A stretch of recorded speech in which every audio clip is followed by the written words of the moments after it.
Hello, this is teddygaming and welcome back to another review on the Rise of TMNT Season 2 Episode 7.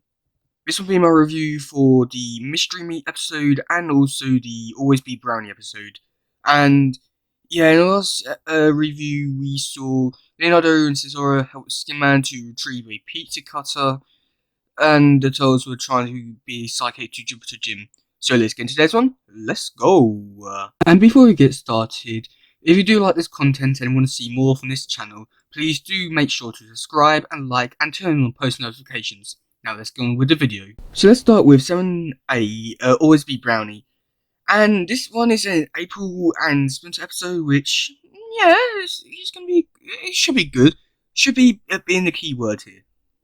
So April is trying to sell cookies so that she can save the trees, but little does she realises that there's a little organisation which is trying to a rivalry, which is sending brownies because of Grandma. So April goes down to the sewers to basically relax, but then she comes across Splinter, who puts on a tape, and which shows that all you need to do is follow these steps and you'll be a perfect salesman. But April stops him before it gets to the good part, and then Splinter dresses up as a human, which is always interesting to see it when it happens. So they go out to the street and they try to sell the cookies. April does it perfectly well, but then she fails, and so then Splinter does it and he wins. Everybody's over. The people who buy brownies go to the cookie people, and yeah. So the girls who send the brownies go to Grandma, Grandma CJ, I think it was called. And it turns out that it's the Footnote recruit, and she wants the girls to kidnap April and Splinter, so they do that. So April's tied up in the room with the girls, and she escapes with a walnut. And then she miraculously defeats all the girls, and then ties them up, or the hair up, in a pigtail. Meanwhile, Splinter is talking to the Footnote recruit, and trying to explain, oh, you don't need to do all this stuff. But she's going to try and do it in 10 years and rule the world. Which, yeah, it's an interesting plan, but it won't work. So he's going to try to convince her that I need to try and do something else. And the recruit lets her go, or April and Splinter go, and she goes home to trying to master the art of salesman before being kidnapped again by this shadow thing. Which I'm more intrigued now because after Meat's being kidnapped, I think that's the only one who got kidnapped by this one, as well as New Crew. But yeah, so overall, this episode was a bad one. There's no trolls in it, so Splinter just as a human is always interesting. Is the best way to describe it. April, for New Crew, so overall this episode is So yeah, let's move on to the Mystery Meat episode. So this episode revolves around Baron Drexen becoming a Dinner Lady of the Month. And yeah, it's interesting to say at the very least, but still, my god, I really do see the hopes for a transgender version of Baron Drexen. I really do hope that. So this episode starts off with April telling Baron Drexen that he's won his award, and he needs to clean up the kitchen because he's going to fail it. And in the kitchen he has the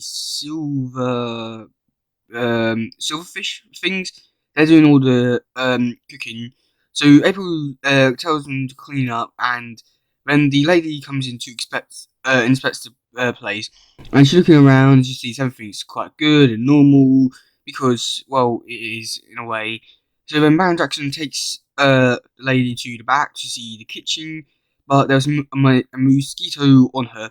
But Baron Drexen interestingly takes it off her with a spatula and puts it in the frying pan where there's meat, which mosquito sucks it and then becomes this new mutant, which if it eats anything it will grow. So it's all like the pizza monsters in the 80s show. I think that's the closest thing we got to anything like it. I think maybe. I'm not really too sure on that. But Mikey comes in to try and save the day, and Mikey and April need trying to tell Baron Drexen, you can't use your yokai powers because otherwise you'll be caught by the yokai police or something like that. So they're off to try and stop the monster. Baron Drexen goes to get his reward, which is a fish stick version of himself. Which, wow, my god, I want one now. Yeah, and then the monster attacks. Baron Jackson uses his powers to defeat the monster, and then he loses his reward. And that's pretty much it for the episode. So overall, I did enjoy this episode. This was quite a fun one. It was a really good one. This one had nothing to do with the actual main story.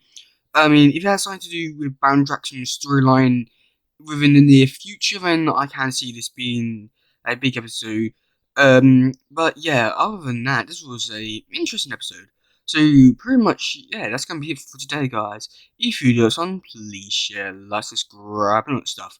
Goodbye, yo, bye.